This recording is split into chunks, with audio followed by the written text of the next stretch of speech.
추억사전입니다. 영상 시청 전에 구독과 좋아요 누르시면 복 받으실 겁니다. 쿵! 낡은 육아용품 가방이 거실 바닥에 떨어지는 소리가 집안을 울렸습니다. 5년 동안 제 어깨에 걸려있던 그 가방을 제가 직접 던진 거였어요. 엄마, 갑자기 왜 이러세요? 아들 준호가 당황한 얼굴로 저를 바라봤습니다. 며느리 미정이는 소파에서 벌떡 일어나며 눈을 동그랗게 뜨고 있었고요. 할머니, 왜 가방을 던져요? 5살 도윤이가 무서워하며 제 다리에 매달렸습니다. 3살 수아는 울음을 터뜨렸고요. 정말이지 이 순간이 올 줄 누가 알았겠어요? 65년을 살면서 이렇게 화를 낸 적이 있었나 싶었거든요. 하지만 그 순간 저는 이상하게 후련했습니다. 드디어 말했구나 하는 안도감이랄까요? 그런데 이 일이 어떻게 시작된 건지 여러분께 처음부터 차근차근 말씀드려야겠어요. 사실 모든 게 5년 전 도윤이가 태어나면서부터였습니다. 어머니, 저희가 맞벌이라서 아이를 맡길 데가 없어요. 혹시 도와주실 수 있으실까요? 며느리 미정이가 조심스럽게 물어봤을 때 저는 당연하다는 듯이 고개를 끄덕였었어요. 물론이지. 내 손자인데. 그때만 해도 얼마나 기뻤던지. 남편 돌아가시고 혼자 지내던 제게 손자는 그야말로 삶의 활력소였거든요. 새벽 6시. 매일 알람 소리보다 빨리 눈이 떠졌습니다. 준호네 집에 가서 아이들 아침 준비를 시켜야 했거든요. 기저귀를 갈아주고 이유식을 먹여주고 옷을 입혀주고 처음에는 모든 게 신기하고 즐거웠어요. 할머니가 최고야. 도윤이가 제 목에 매달리며 웃을 때면 세상을 다 가진 기분이었습니다. 하지만 시간이 지나면서 조금씩 달라지기 시작했어요. 어머님, 아이가 열이 나는데 혹시 병원에 좀 데려가 주실 수 있을까요? 저는 회사에서 나갈 수가 없어서요. 어머님, 내일 아이 유치원 소풍인데 도시락 좀 싸주실 수 있죠? 어머님, 이번 주말에 저희가 회사 모임이 있는데 아이들 좀 봐주실 수 있나요? 언제부터인가 부탁이 당연한 것이 되어버렸습니다. 그리고 3년 후 수아까지 태어났을 때 정말이지 제 인생이 완전히 아이들 중심으로 돌아가기 시작했어요. 새벽 6시에 일어나서 준호네 집에 가면 먼저 도윤이를 깨워서 씻기고 옷을 입혀줍니다. 그 사이 수아 기저귀를 갈아주고 분유를 탔어요. 도윤아, 빨리 밥 먹어야지. 유치원 늦는다. 할머니, 나 이거 싫어. 그래도 먹어야 건강해져. 자, 한 입만 더. 아침 8시까지 도윤이 유치원 등원시키고 수아와 함께 집에 돌아와서는 하루 종일 아이 돌보기였습니다. 기저귀 갈아주고 분유 먹이고 재우고 깨우고 또 먹이고 무한 반복이었어요. 그런데 이상한 건 아무도 제게 고맙다는 말을 하지 않더라고요. 마치 공기처럼 당연한 것처럼 여겨지는 것 같았어요. 엄마, 오늘 아이들 어땠어요? 퇴근한 아들이 묻긴 하지만 대답을 제대로 듣지도 않으면서 휴대폰만 들여다봤습니다. 어머님, 수고하셨어요. 며느리도 인사는 하지만 이미 머릿속은 내일 할 일로 가득한 듯 보였어요. 한 번은 이런 일이 있었습니다. 제가 감기 몸살로 열이 38도까지 올랐는데 그날따라 수아가 심하게 보챘어요. 아무래도 이가 나는 것 같더라고요. 어머님, 죄송한데 오늘도 아이 좀 봐주실 수 있을까요? 저는 정말 중요한 프레젠테이션이 있어서. 미정이가 미안해하면서도 결국 부탁하더라고요. 그날 하루 열이 펄펄 끓는 몸으로 울고 보채는 수아를 달래면서 정말이지 쓰러질 것 같았어요. 내가 아픈 건 아무도 신경 안 쓰는구나. 그날 밤 그런 생각이 처음 들었습니다. 그리고 며칠 전 결정적인 일이 일어났어요. 동네 친구 경희가 전화했습니다.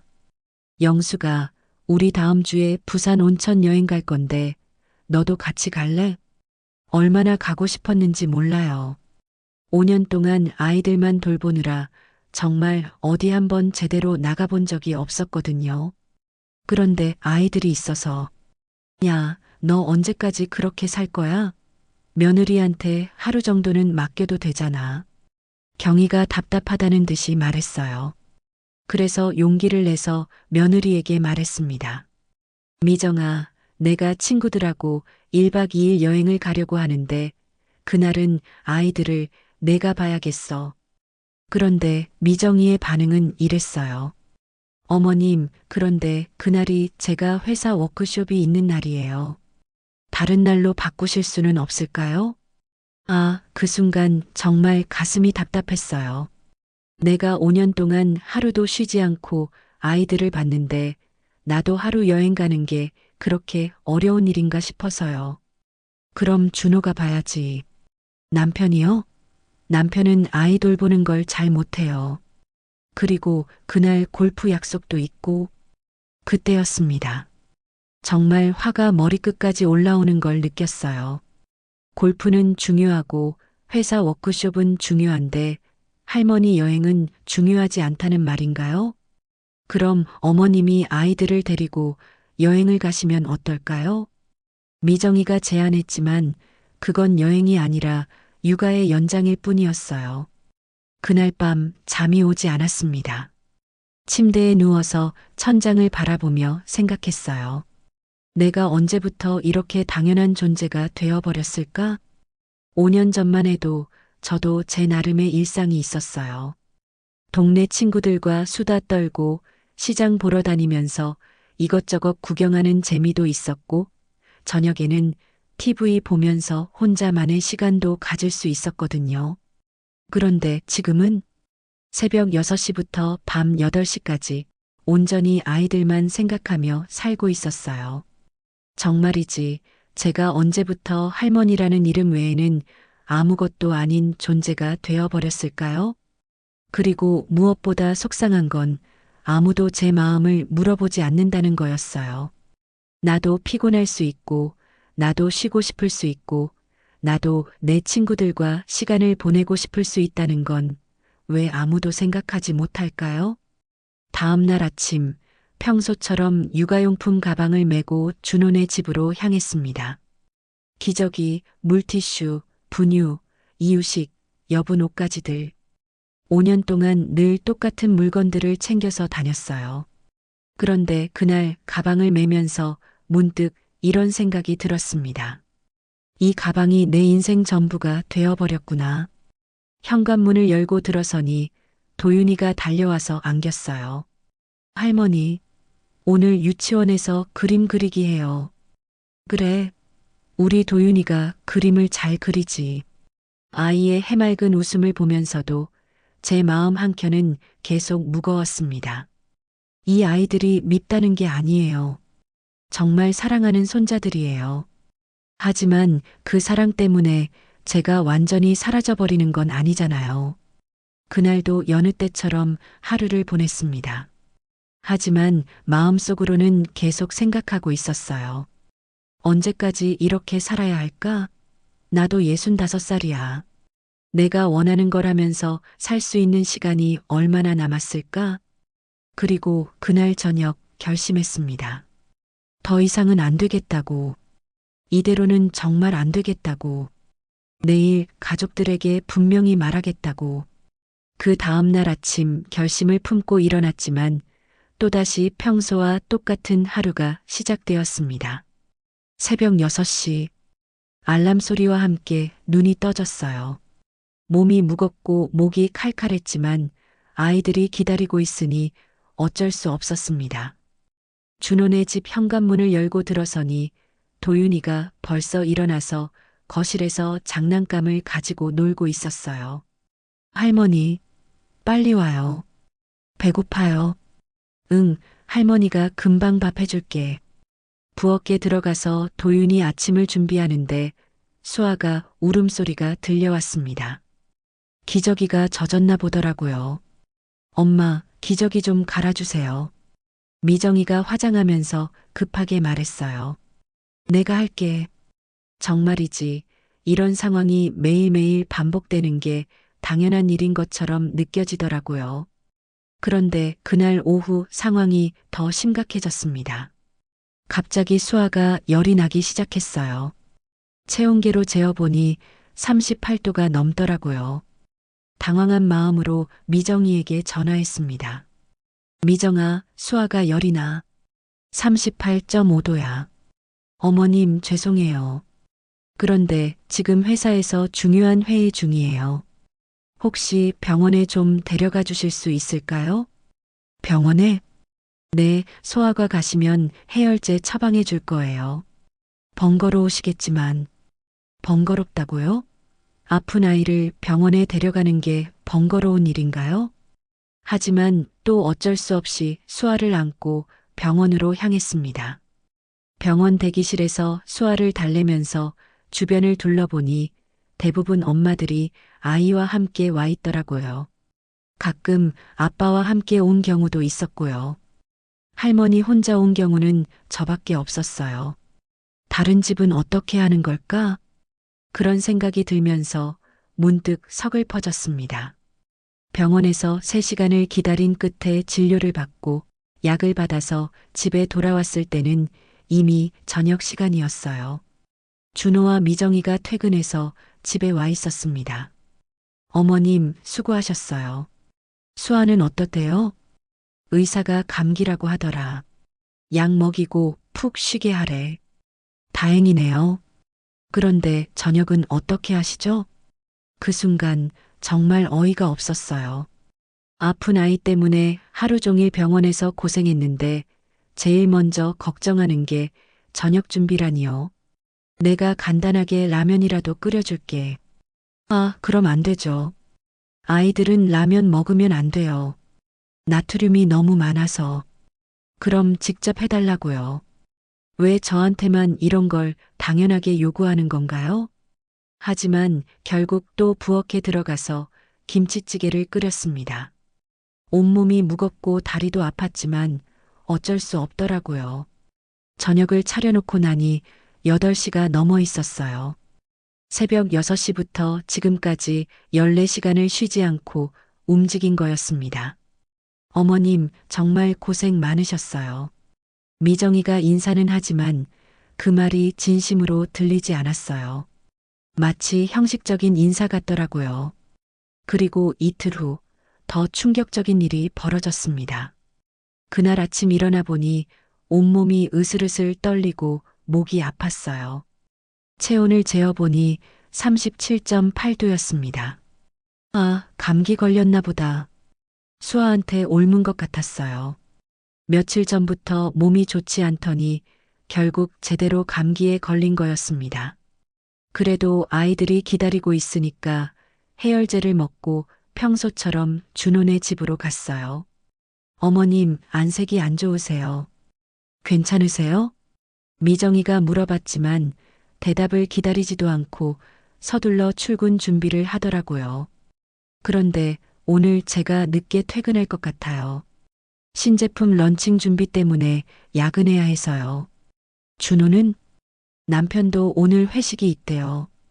그 말인즉슨 제가 밤늦게까지 아이들을 봐야 한다는 뜻이었어요. 열이 38도까지 오르는 몸으로 말이에요. 미정아, 사실 내가 오늘 몸이. 어머님, 정말 죄송해요. 하지만 오늘만은 정말 어쩔 수 없어서요. 부탁드려요. 그리고는 서둘러 나가버렸습니다. 그날 하루가 정말 지옥 같았어요. 열이 올라서 어지러운데 도윤이는 계속 놀아달라고 했고 수아는 아직 완전히 낫지 않아서 보채기만 했어요. 할머니, 왜 얼굴이 빨개요? 할머니가 조금 아파. 그러니까 오늘은 조용히 놀자. 아파? 그럼 약 먹어요. 도윤이가 걱정스러운 얼굴로 말했어요. 5살짜리 아이가 제 걱정을 해주는데 정작 어른들은 점심시간에는 정말 쓰러질 것 같았어요. 머리가 지끈거리고 온몸에 힘이 없더라고요. 그래도 아이들 밥은 챙겨줘야 하니까 간단하게 계란찜이라도 만들어서 먹였습니다. 할머니, 같이 먹어요. 할머니는 괜찮아. 너희들만 먹어. 사실 입맛이 없어서 아무것도 먹기 싫었거든요. 오후가 되니까 열이 더 올랐어요. 39도가 넘더라고요. 소파에 앉아서 수아를 안고 있는데 정말 의식이 흐릿해지는 것 같았어요. 이러다가 정말 쓰러지는 거 아닌가? 그런 생각이 들면서도 아이들 때문에 어쩔 수 없이 버텼습니다. 저녁 8시가 넘어서야 준호가 들어왔어요. 엄마, 오늘 애들 어땠어요? 아, 그런데 엄마 얼굴이 왜 이렇게 빨갛죠? 감기 걸린 것 같아. 열이 39도까지 올랐어. 아이고, 그럼 병원에 가보셨어야죠. 애들 두고 어떻게 병원에 가? 너희가 퇴근할 때까지 기다렸지. 그런데 준서가 한 말이 정말 충격적이었어요. 엄마, 그래도 애들은 괜찮게 돌봐주셨죠? 제가 39도 열에 시달리고 있는데 제일 먼저 걱정하는 게 아이들이었어요. 제 건강, 제 상태는 전혀 중요하지 않다는 듯이요. 준호야, 나도 사람이야. 아플 수도 있는 거고. 아, 물론이죠. 그런데 엄마가 아프시면 애들이 불안해하잖아요. 그 순간 뭔가 머릿속에서 딱 소리가 났어요. 아, 내가 이 집에서 정말 사람이 아니라 기계 취급받고 있구나. 고장나면 안 되는, 항상 제대로 작동해야 하는 기계 말이에요. 그날 밤 집에 돌아와서 혼자 생각해 봤어요. 5년 동안 제가 아픈 적이 몇 번 있었는데 그때마다 가장 먼저 걱정하는 건 그럼 아이들은 누가 봐? 였어요. 할머니 많이 아프시지 않으세요? 할머니 괜찮으세요? 이런 말은 들어본 적이 없었습니다. 그리고 며칠 후 결정적인 사건이 또 일어났어요. 미정이가 갑자기 전화를 했습니다. 어머님, 죄송한데 급한 일이 생겼어요. 무슨 일인데? 회사에서 갑자기 출장을 가라고 해서요. 내일부터 사흘 동안 부산에 가야 해요. 그럼 애들은? 그래서 어머님께 부탁드리려고 해요. 사흘 동안 저희 집에서 같이 지내주실 수 있을까요? 잠깐 사흘 동안 24시간 내내 아이들을 돌보라는 말인가요? 준호는 뭐해? 남편도 바빠요. 요즘 프로젝트 마감이라서 밤늦게 들어와요. 미정아, 그런데 나도. 어머님, 정말 급한 일이에요. 거절할 수도 없는 상황이고. 부탁드려요. 그렇게 해서 사흘 동안 아이들과 함께 지내게 되었는데 정말 상상 이상이었어요. 새벽 6시에 일어나서 아침 준비하고 도윤이 유치원 보내고 수아 돌보고 점심 준비하고 도윤이 하원하면 또 두 아이 돌보고 저녁 준비하고 24시간이 모자랐어요. 그리고 가장 힘든 건 밤이었습니다. 수아가 밤에 자꾸 깨서 울었거든요. 제가 잠을 제대로 잘 수가 없었어요. 첫날 밤에는 3시간도 못 잤을 거예요. 둘째 날은 더 심했습니다. 도윤이까지 열이 나서 밤새 간호해야 했어요. 셋째 날 아침 거울을 보니까 제 모습이 말이 아니더라고요. 눈 밑에 다크서클은 한국 지도 같고 얼굴은 헬쑥해서 10년은 늙어 보였어요. 그런데 미정이가 출장에서 돌아와서 제일 먼저 한 말이 뭔지 아세요? 어머님, 고생 많으셨어요. 그런데 애들 밥은 잘 먹었죠? 도윤이 열 때문에 유치원 못 갔나 봐요? 제가 사흘 동안 얼마나 고생했는지 잠도 제대로 못 잤다는 건 관심도 없더라고요. 오직 아이들 상태만 궁금해했어요. 그리고 준호도 마찬가지였습니다. 엄마, 정말 고생하셨어요. 그런데 엄마는 원래 애들 잘 돌보시니까 괜찮으셨겠죠? 원래 잘 돌보니까 괜찮다고요? 65살 할머니가 24시간 내내 아이들 돌보는 게 괜찮은 일이라고요? 그 순간 정말 화가 치밀어 올랐어요. 준호야, 나도 힘들어. 아, 물론 힘드시겠죠. 그런데 엄마 없으면 우리가 어떻게 해요? 엄마가 우리 가족에게 얼마나 소중한 존재인지 아시잖아요. 소중한 존재라고요? 정말 그렇게 생각한다면 왜 저를 기계 다루듯이 하는 걸까요? 정말 소중하다면 제가 힘들어하는 걸 보고 다른 대안을 찾아보려고 하지 않을까요? 그날 밤 집에 돌아와서 침대에 누웠는데 잠이 오지 않았어요. 천장을 바라보며 계속 생각했습니다. 내가 언제까지 이렇게 살아야 할까? 도윤이가 초등학교에 들어가면 좀 나아질까? 그런데 그럼 또 수아는 어떻게 하지? 수아가 초등학교에 들어갈 때까지 기다려야 하나? 그럼 또 몇 년을 더 이렇게 살아야 하는 건가? 아니, 그보다도 혹시 준호와 미정이가 둘째를 낳으면 어떻게 되는 거지? 그럼 또 새로 태어난 아이까지 제가 돌봐야 하는 건가요? 정말이지 생각하면 생각할수록 앞이 깜깜했어요. 그리고 가장 속상한 건 아무도 제 마음을 이해하려고 하지 않는다는 거였습니다. 저도 65살이에요. 제 나름의 꿈도 있고 하고 싶은 일도 있다고요. 친구들과 여행도 가고 싶고 서예학원도 다니고 싶고 혼자만의 시간도 갖고 싶어요. 그런데 왜 그런 당연한 욕구를 표현할 수 없는 걸까요? 왜 할머니라는 이름 때문에 모든 걸 포기하고 살아야 하는 걸까요? 다음 날 아침 평소처럼 육아용품 가방을 준비하면서 생각했어요. 더 이상은 참을 수 없겠다. 이제 정말 한계에 다다른 것 같았어요. 그날도 여느 때처럼 준호네 집에 갔지만 마음속으로는 계속 생각하고 있었습니다. 어떻게 하면 이 상황을 바꿀 수 있을까? 그리고 그날 저녁 드디어 용기를 냈어요.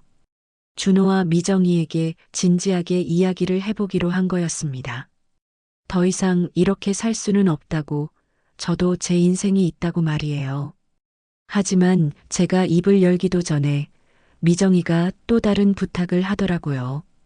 어머님, 죄송한데 다음 주에 또 출장이 있어요. 그 순간 정말 폭발할 것 같았습니다. 어머님, 죄송한데 다음 주에 또 출장이 있어요. 미정이의 그 말을 듣는 순간 제 안에서 뭔가 터지는 소리가 들렸어요. 5년 동안 쌓였던 모든 분노와 서러움이 한꺼번에 올라오는 걸 느꼈습니다. 또 출장이라고? 네, 이번엔 일주일 정도 될 것 같아요. 정말 죄송하지만 일주일, 또 24시간 내내 아이들을 돌보라는 말이었어요. 그 순간 저도 모르게 목소리가 높아졌습니다. 미정아, 나도 힘들어. 어머님, 저도 어쩔 수 없는 상황이에요. 회사에서 지시한 일인데 거절할 수가 없어서. 그럼 나는? 내 상황은 생각 안 해봤어? 미정이와 준호가 놀란 표정으로 저를 바라봤어요. 제가 이렇게 큰 소리를 낸 적이 없었거든요. 어머님, 무슨 말씀이세요? 나도 65살이야. 나도 피곤하고 힘들어.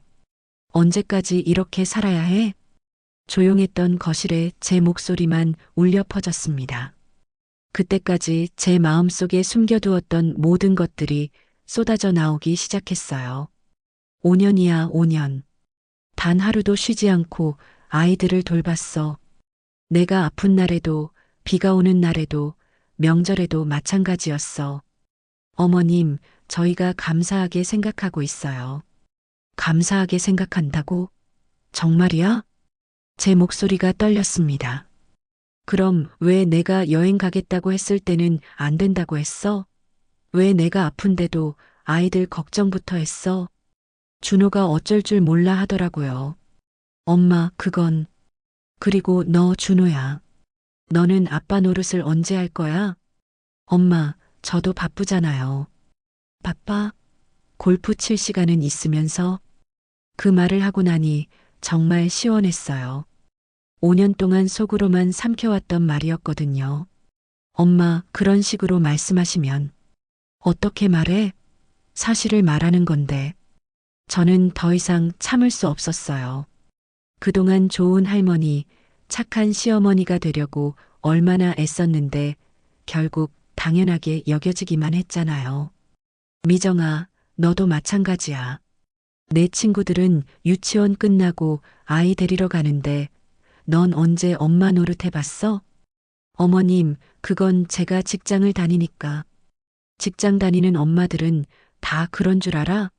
다른 집 보니까 육아 도우미 쓰거나 어린이집 연장반 보내거나 남편이랑 번갈아 가면서 하던데.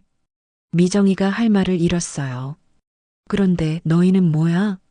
할머니가 있으니까 모든 걸 떠넘기는 거잖아.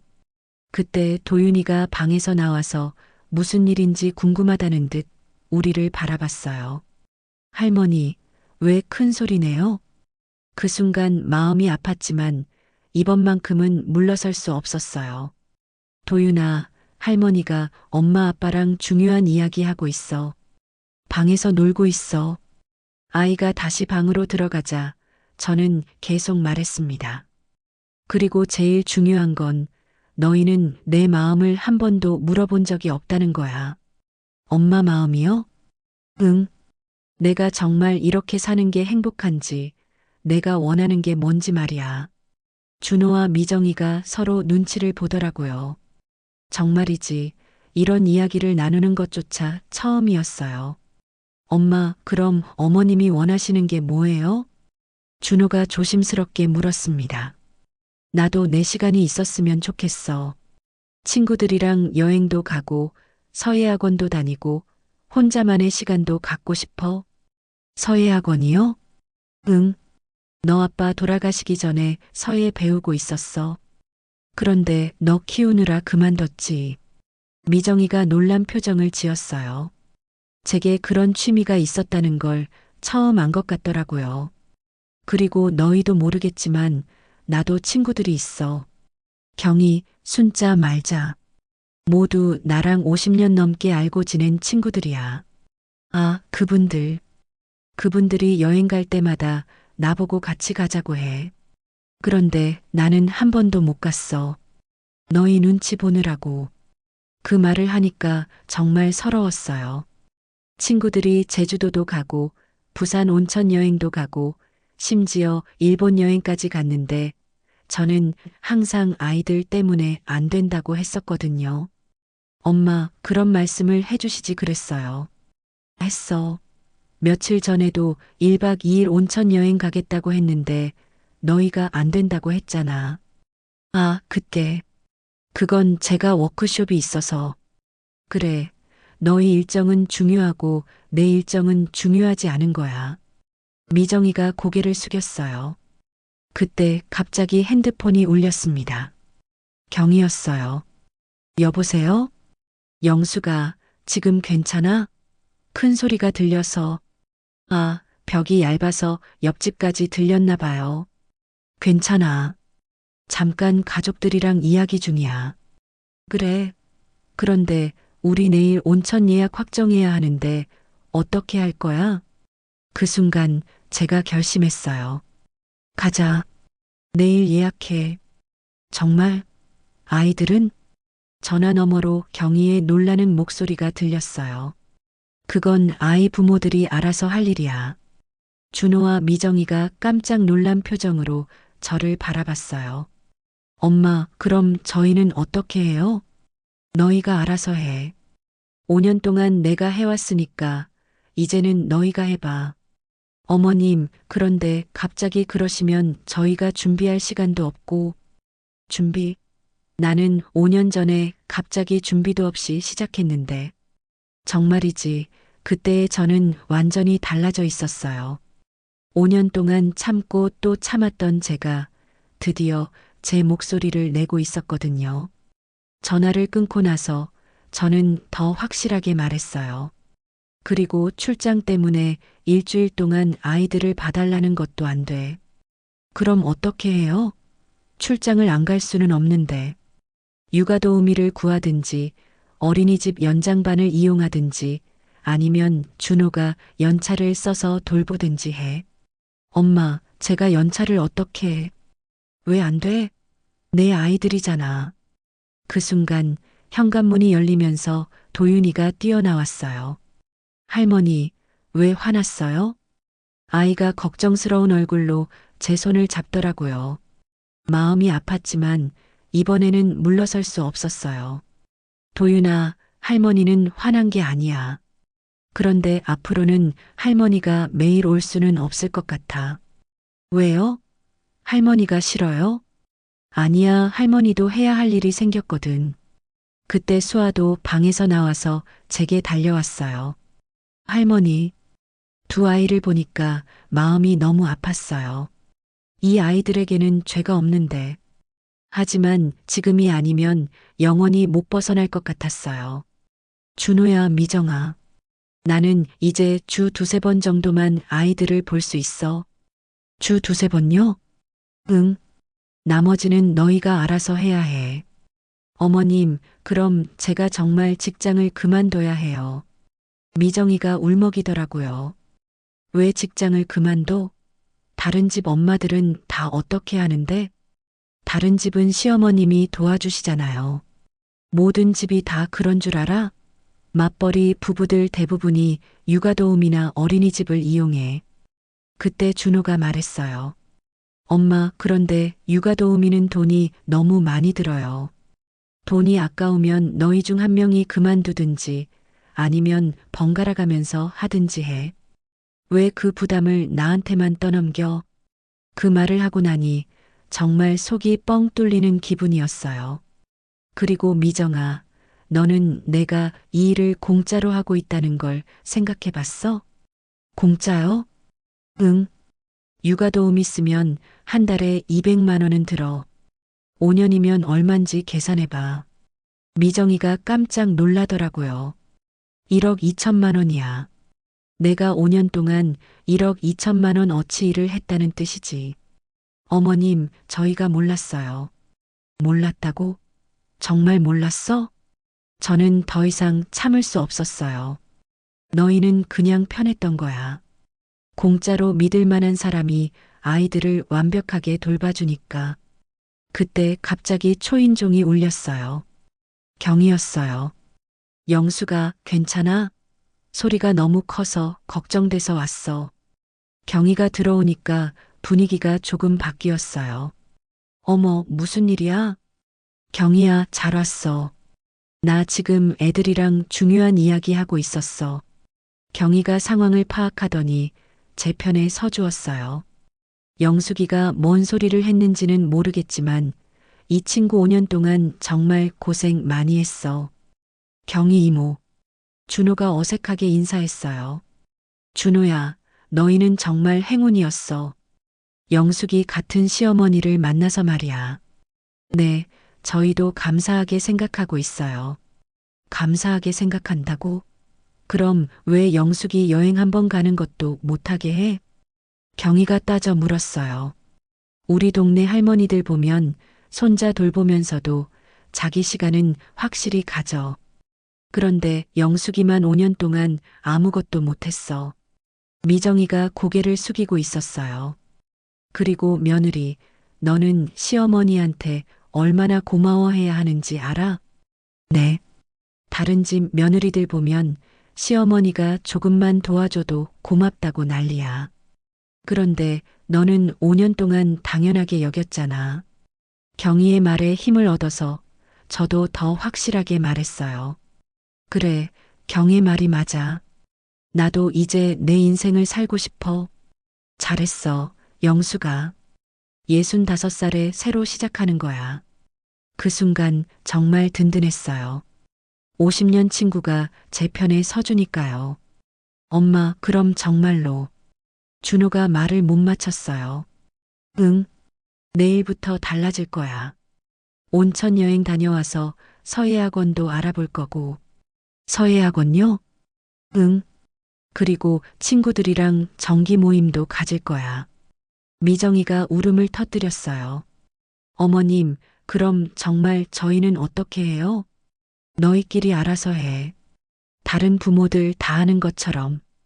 그날 밤 경희와 함께 온천 여행 계획을 세웠어요. 영수가 정말 잘했어. 이제야 사람 같은 소리 하는구나. 응. 나도 왜 이렇게 늦게 깨달았을까? 늦지 않았어. 지금이라도 깨달은 게 다행이지.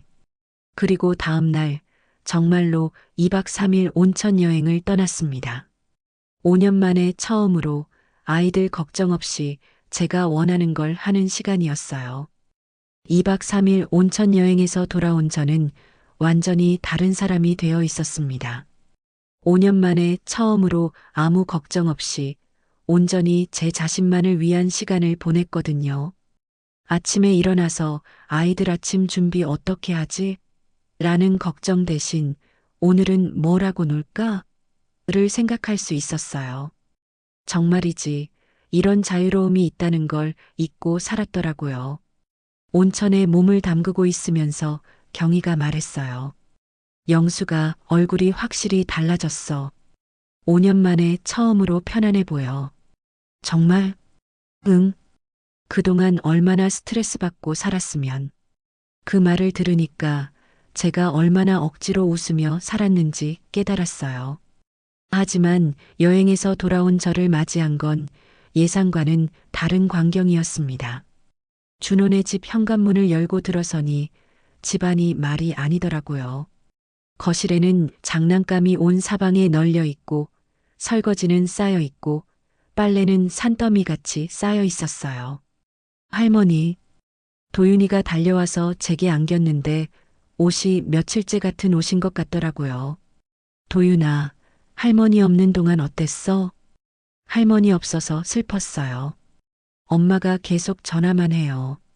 그때 미정이가 나타났는데 머리는 산발이고 얼굴은 완전히 지쳐 있었어요. 어머님 오셨어요? 응. 그런데 집이 왜 이래? 죄송해요. 정신이 없어서. 부엌을 보니 더 심각했어요. 설거지는 3일치가 쌓여 있고 음식 찌꺼기는 그대로 남아 있고 냉장고 문은 열려 있었어요. 아, 이게 내가 없으면 이 집이 이렇게 되는구나. 그 순간 묘한 기분이 들었어요. 좀 미안하기도 했지만 한편으로는 이제야 내가 얼마나 많은 일을 했는지 알겠지? 라는 생각도 들더라고요. 준호는 회사 갔어요. 어제까지 연차 써서 아이들 봤는데 오늘은 중요한 회의가 있다고. 그때 수아가 울면서 방에서 나왔어요. 기저귀가 가득 찬 것 같더라고요. 미정아, 수아 기저귀 갈아줘야겠어. 아, 네. 죄송해요.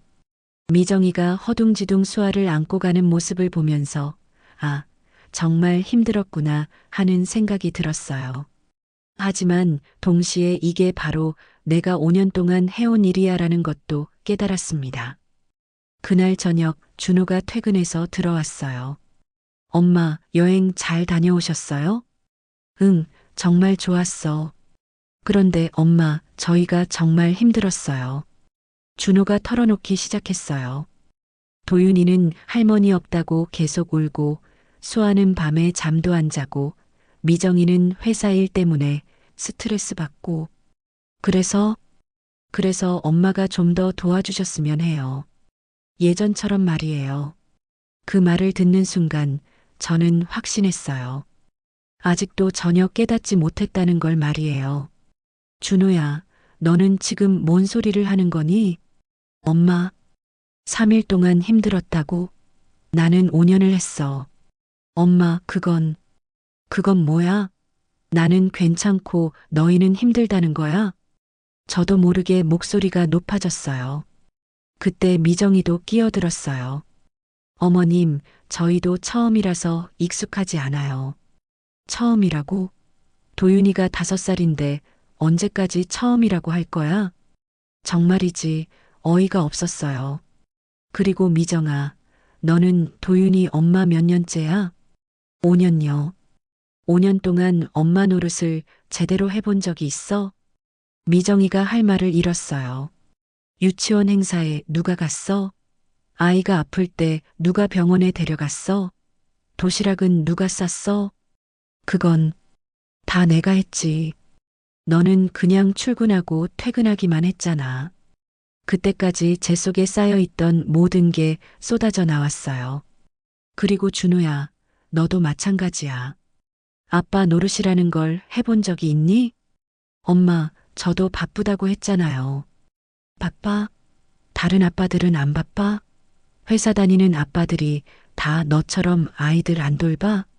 준호가 고개를 숙였어요. 토요일, 일요일에도 골프 치러 가면서 언제 아이들이랑 시간을 보냈어? 정말이지. 5년 동안 쌓였던 모든 불만이 터져 나오는 것 같았어요. 그때 도윤이가 울면서 뛰어나왔어요. 할머니, 왜 큰 소리 내요? 무서워요. 아이를 보니까 마음이 아팠지만 이번에는 물러설 수 없었어요. 도윤아, 할머니가 화난 게 아니야. 그런데 앞으로 엄마 아빠가 도윤이를 더 많이 돌봐줄 거야. 왜요? 할머니가 안 와요? 할머니는 가끔 올 거야. 그런데 엄마 아빠가 도윤이랑 더 많이 놀아줄 거야. 그때 수아도 울면서 나타났어요. 두 아이가 모두 우는 걸 보니까 정말 마음이 아팠어요. 하지만 이제 와서 물러날 수는 없었습니다. 미정아, 준호야. 나는 이제 정말 끝이야. 엄마 무슨, 내일부터 나는 주 2회만 올 거야. 화요일, 목요일. 그것도 오후 2시부터 6시까지만. 4시간만요? 응. 그것도 고마워해야 해. 미정이가 울음을 터뜨렸어요. 어머님, 그럼 제가 정말 직장을 그만둬야 해요. 그만두든지 아니면 다른 방법을 찾든지 해. 다른 방법이 뭐가 있어요? 육아 도우미, 어린이집 연장반, 너희 가족들 도움, 방법은 많아. 준호가 말했어요. 엄마, 그런 건 다 돈이 들잖아요. 돈이 아까우면 너희 중 하나가 그만둬. 아니면 시간제로 일하든지. 그럼 수입이 줄어들잖아요. 수입이 중요해. 아이들이 중요해. 그 순간 정말 화가 났어요. 너희는 지금까지 나를 공짜 육아 도우미로 생각했구나. 엄마, 그런 게 아니에요. 그럼 뭐야? 내가 5년 동안 해준 일의 가치를 생각해 본 적이 있어? 그때 저는 지갑에서 메모지를 꺼냈어요. 여행 가기 전에 계산해 둔 거였어요. 육아 도우미 비용이 한 달에 200만 원이야. 5년이면 1억 2천만 원이지. 1억 2천만 원요? 응. 거기다가 집안일까지 하면 더 많아져. 가사 도우미까지 합치면 월 300만 원은 줘야 해. 준호와 미정이가 깜짝 놀라더라고요. 5년 동안 1억 8천만 원 어치 일을 공짜로 한 거야. 어머님, 그런데도 고맙다는 말 한번 제대로 들어본 적이 없어. 정말이지, 그 숫자를 말하고 나니까 저도 놀랐어요.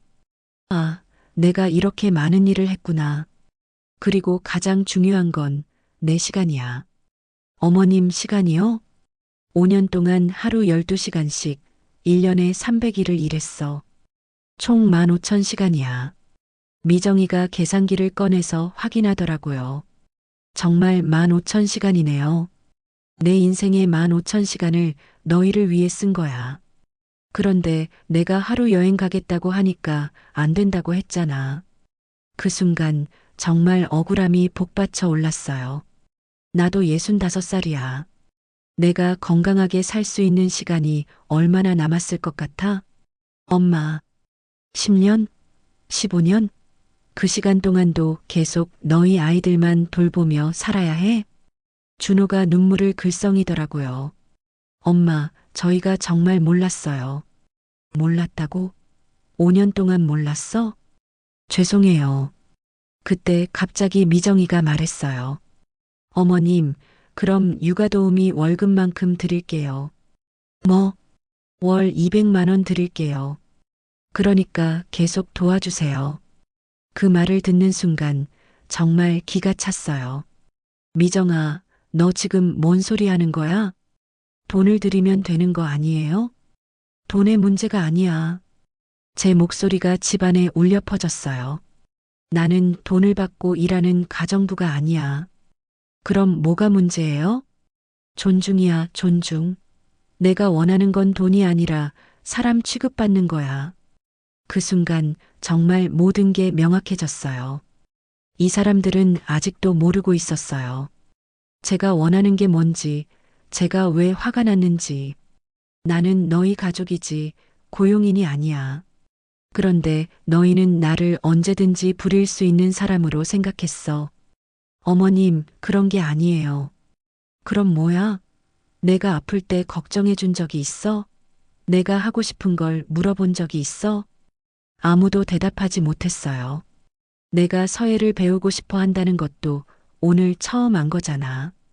미정이가 고개를 숙였어요. 5년 동안 한 집에 살면서 내가 어떤 사람인지 관심도 없었던 거야.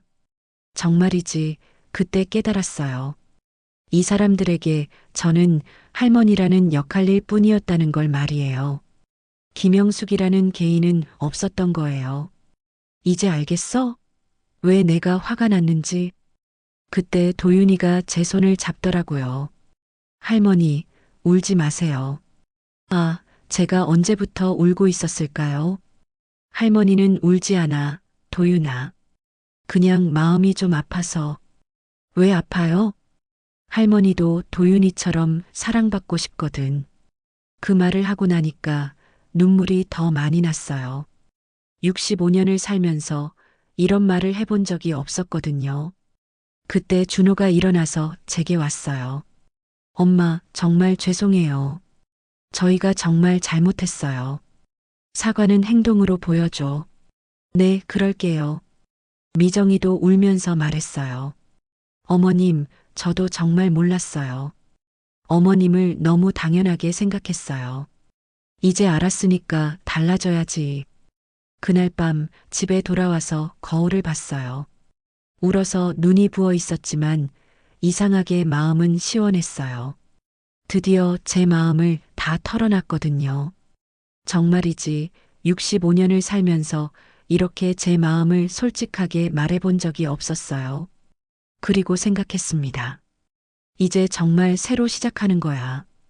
김영숙으로서 말이야. 일주일이 지났습니다. 그 일주일은 정말 신기한 시간이었어요. 5년 만에 처음으로 매일 아침 6시에 일어나지 않아도 되는 일주일이었거든요. 첫날 아침, 평소 습관대로 6시에 눈이 떠졌는데, 아, 오늘은 안 가도 되는구나 하는 생각이 들면서 다시 잠들었어요. 8시에 일어나서 창문을 열고 바깥을 내다보니 세상이 이렇게 평화로울 줄 몰랐어요. 아이들 아침 준비 걱정, 유치원 등원 걱정, 하루 종일 돌봄 걱정. 그런 것들이 없으니까 정말 자유롭더라고요. 그런데 둘째 날 오후에 준호한테서 전화가 왔어요. 엄마 육아 도우미 구하려고 하는데 어떻게 해야 할지 모르겠어요. 인터넷에 검색해봐. 육아 도우미 업체 많아. 그런데 비용이 정말 많이 드네요. 이제 알았니? 내가 얼마나 많은 일을 했는지. 네. 그런데 혹시 엄마가 추천해 주실 만한 분 없으세요? 그 말을 듣고 피식 웃음이 났어요. 준서야, 나도 육아 도우미 써본 적 없어. 5년 동안 내가 다 했으니까. 아, 그렇네요. 알아서 잘 구해봐. 신중하게 선택하고. 사흘째 되는 날 미정이가 직접 집에 왔어요.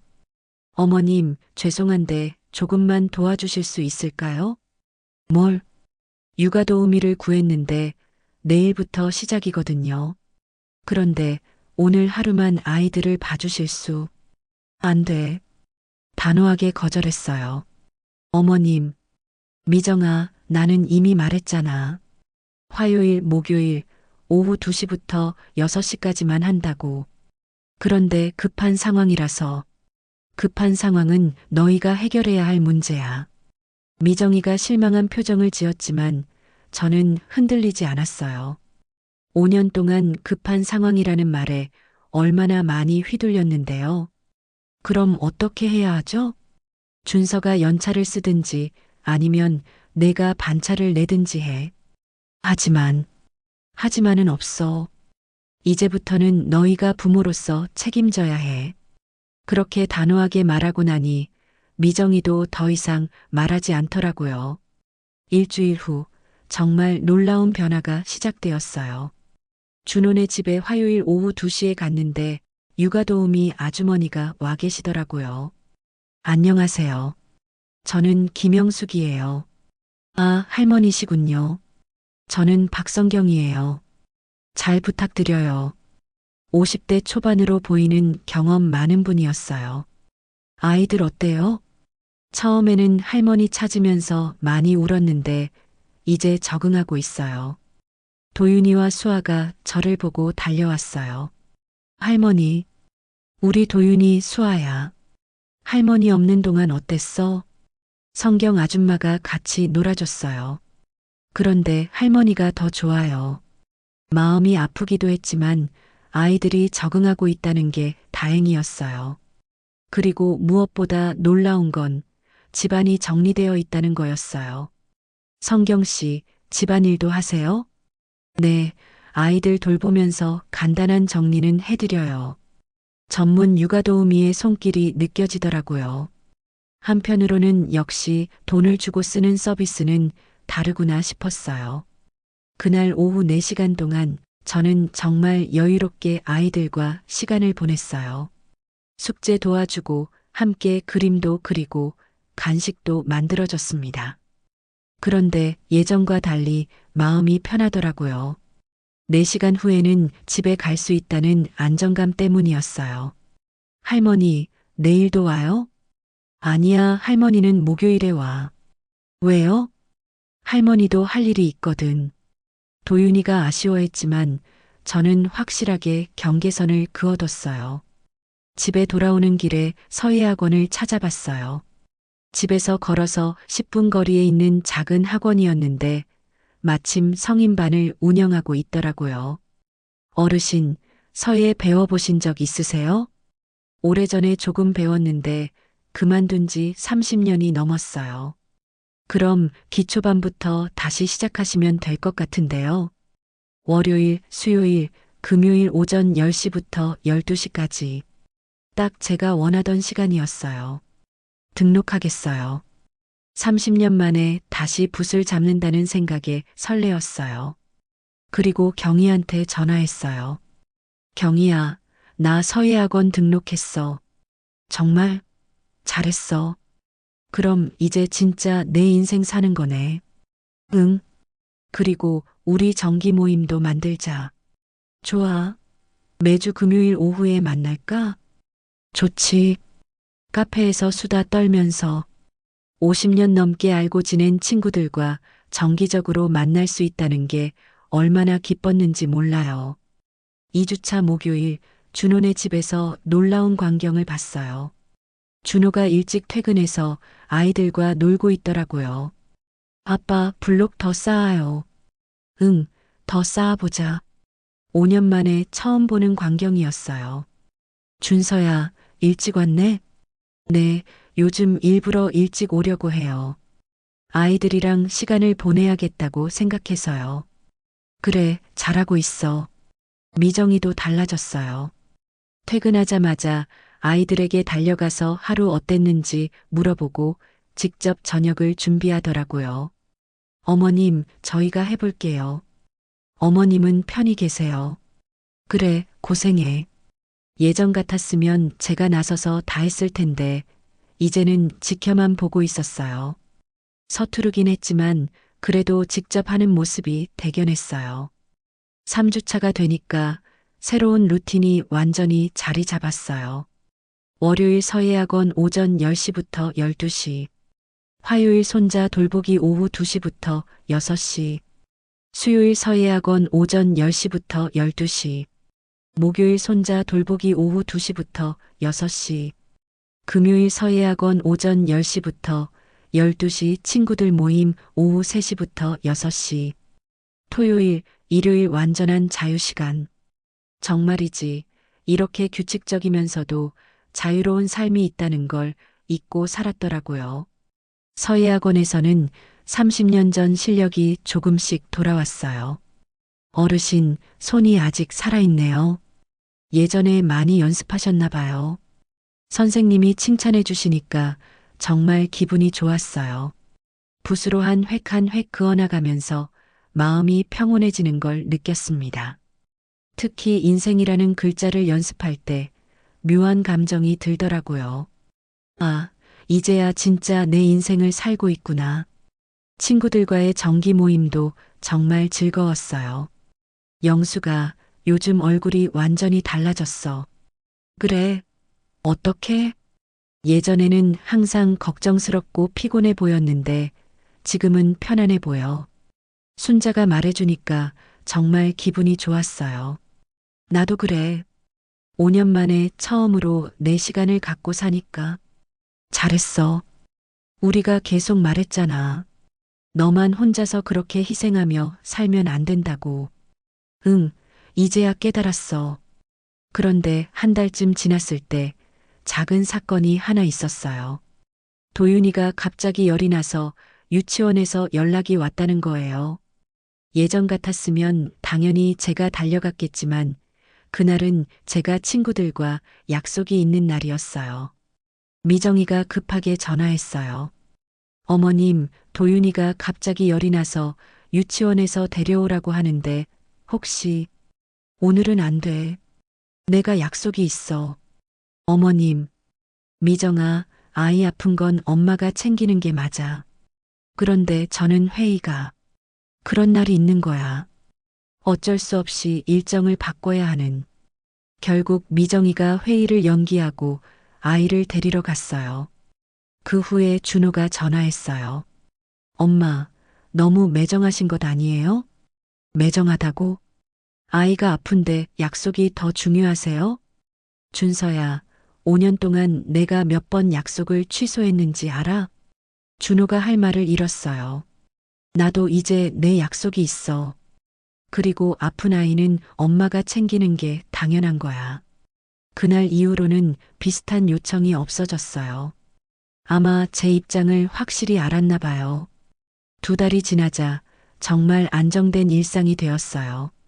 화요일과 목요일에 손자들을 보는 시간도 이제는 정말 즐거웠어요. 의무감이 아니라 할머니로서의 순수한 사랑으로 돌볼 수 있게 되었거든요. 할머니, 오늘 뭐 할 거예요? 우리 도윤이 숙제부터 하고 그 다음에 같이 그림 그릴까? 좋아요. 4시간이라는 시간 제한이 있으니까 그 시간을 더 소중하게 여기게 되었어요. 그리고 6시가 되면 깔끔하게 집에 갔어요.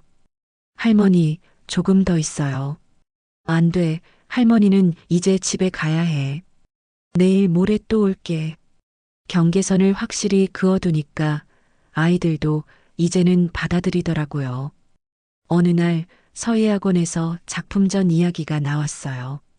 다음 달에 우리 학원 작품전이 있는데 어르신들도 참여해 보세요. 저도 할 수 있을까요? 물론이죠. 6개월 동안 연습한 실력이면 충분해요. 6개월. 제가 새로운 인생을 시작한 지 6개월이었어요. 작품전 준비를 하면서 뿌듯했어요. 65살에 새로운 도전을 하고 있다는 게. 작품전 당일 준호 가족이 모두 왔어요. 할머니 작품이에요? 도윤이가 신기해하며 물어봤어요. 응, 할머니가 연습해서 쓴 거야. 우와, 할머니 대단해요. 준호와 미정이도 놀라워했어요. 어머님 정말 멋있어요. 엄마 글씨가 이렇게 예뻤나요? 그날 저녁 준호가 말했어요. 엄마, 요즘 정말 행복해 보이세요. 그래. 네. 예전에는 항상 피곤하고 걱정스러워 보이셨는데 지금은 정말 편안해 보여요. 미정이도 고개를 끄덕였어요. 어머님이 서예하시는 걸 보니까 어머님도 어머님만의 삶이 있으시구나 하는 생각이 들었어요. 당연하지. 나도 김영숙이라는 한 사람이야. 그 말을 하면서 6개월 전에 제가 떠올랐어요. 그때의 저는 할머니라는 역할에만 매몰되어 있었죠. 하지만 이제는 달라졌어요. 할머니이기도 하지만 서예를 하는 김영숙이고 친구들과 수다 떨기 좋아하는 김영숙이고 자신만의 시간을 소중히 여기는 김영숙이기도 해요. 그날 밤 새로 산 서예 가방을 정리하면서 생각했어요. 침실 한쪽에는 낡은 육아용품 가방이 놓여 있었어요. 5년 동안 제 어깨에 매달려 있던 그 가방. 이제는 가끔 화요일, 목요일에만 매는 가방이 되었어요. 그리고 제 옆에는 새서의 가방이 있었습니다. 붓, 먹, 화선지가 들어있는 가방. 두 가방을 바라보면서 웃음이 났어요. 예전의 저와 지금의 저를 상징하는 것 같아서요. 6개월 전만 해도 육아용품 가방이 제 인생의 전부였어요. 하지만 이제는 서의 가방도 있고 친구들과 만날 때 드는 작은 핸드백도 있고 여행 갈 때 쓸 캐리어도 있어요. 정말이지 인생이 이렇게 다채로울 줄 몰랐어요. 며칠 후 도윤이가 물어봤어요. 할머니, 예전에는 왜 매일 왔었어요? 그때는 할머니가 매일 와야 한다고 생각했거든. 지금은 왜 일주일에 2번만 와요? 할머니도 할머니 일이 있거든. 서예도 배우고 친구들도 만나고. 그럼 할머니가 더 행복해요? 그 질문을 받고 잠시 생각해 봤어요. 할머니가 더 행복해. 그리고 도윤이랑 있는 시간도 더 즐거워. 왜요? 예전에는 할머니가 피곤했거든. 그런데 지금은 할머니가 쉬어서 도윤이랑 더 재미있게 놀 수 있어. 아이가 고개를 끄덕이더라고요. 정말이지, 아이들도 이해하는 일을 어른들은 왜 그렇게 오래 이해하지 못했을까요? 지난주에는 정말 감동적인 일이 있었어요. 미정이가 갑자기 꽃다발을 들고 왔어요. 어머님, 이거 드리려고요. 왜? 어버이날도 아닌데? 그냥, 그동안 정말 감사해서요. 꽃다발에 카드가 붙어 있었어요. 어머님, 5년 동안 저희를 위해 희생해 주신 모든 것들에 감사합니다. 이제서야 어머님의 마음을 조금 이해할 것 같아요. 앞으로는 어머님의 행복도 함께 생각하겠습니다. 그 카드를 읽고 눈물이 났어요. 6개월 전에 제가 그렇게 듣고 싶었던 말이었거든요. 하지만 이상한 건 예전처럼 감격스럽지는 않더라고요. 이미 저는 제 자신으로부터 인정받고 있었거든요. 다른 사람의 인정보다 제 자신의 인정이 더 중요하다는 걸 깨달았어요. 고마워, 미정아. 그런데 카드보다 더 중요한 건 내가 이제 진짜 엄마가 되어가고 있다는 거야. 네. 아이들 돌보는 내 모습 보니까 이제야 진짜 엄마 같아. 미정이가 웃음을 지었어요.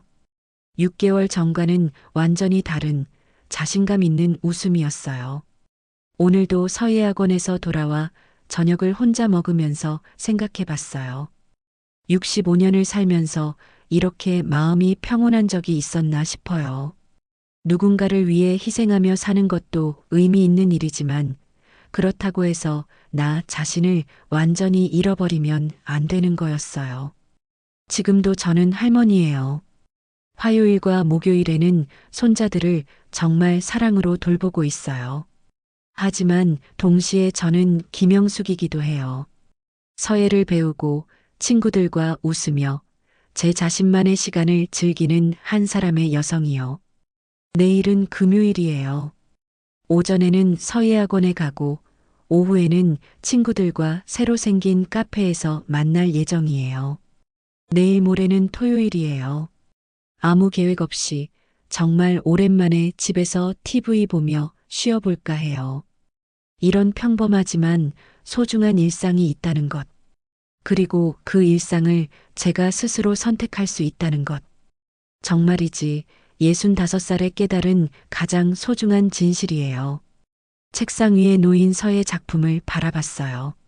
자유라고 쓴 글씨였어요.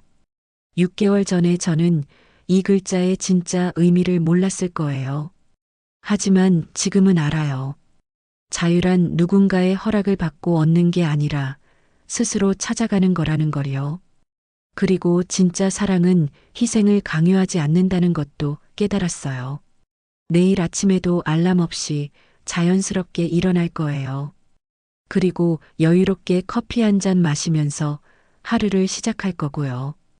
65세 김영숙의 새로운 인생이 이제 막 시작되었습니다. 지금까지 영상 시청해 주셔서 감사합니다. 구독, 좋아요 꼭 눌러주세요.